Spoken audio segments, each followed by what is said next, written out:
आपण आज पुन्हा एक नवीन आकृती घेऊन आलो पहा. आणि ह्या आकृतीतले आपण त्रिकोण मोजणार आहोत. आता या आकृतीवर मी एक सविस्तर व्हिडिओ बनवलेला आहे की या आकृतीमध्ये त्रिकोण कसे मोजले हे आपण अगोदरच्या व्हिडिओमध्ये बघितले पहा. तर काय करायचं, या आकृतीमध्ये जेवढे भाग झाले त्या भागांना नंबर द्यायचे. 1 2 3 4. किती भाग झाले? 4 भाग झाले. मग त्या 4ला कितीने गुणायचंय? 2 ने गुणायचंय. 4 दुने 8. म्हणजे ह्या आकृतीमध्ये त्रिकोण किती आलेत? 8 आलेत पहा. आता खाली तशीच आकृती आहे. तुम्ही काय म्हणणार, ह्या आकृतीचे 8 आणि ह्या आकृतीचे 8, 16 त्रिकोण आलेत असं म्हणणार. पण हे उत्तर चुकलंय पहा.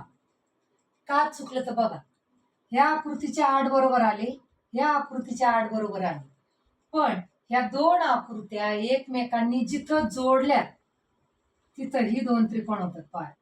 ह्या शिरोबिंदू जवळ एक त्रिकोण होतं पहा असा,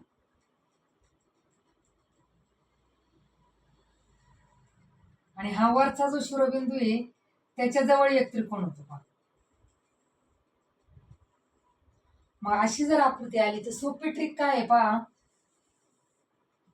की अशी जर आकृती असेल तर 8 त्रिकोण होतात हे तुम्हाला माहिती आहे.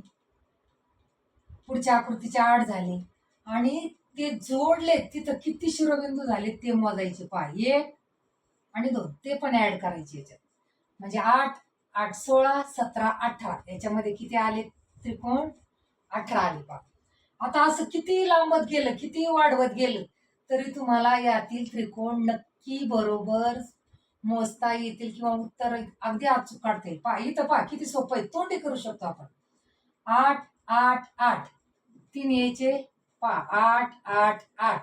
आता काय करायचं, शिरोबिंदू मोजायचे. काय करायचंय? शिरोबिंदू मोजायचे, कारण त्या शिरोबिंदू जवळ प्रत्येकी एक त्रिकोण तयार होतो पहा. शिरोबिंदू किती झाले पहा, 1 2 3 आणि 4.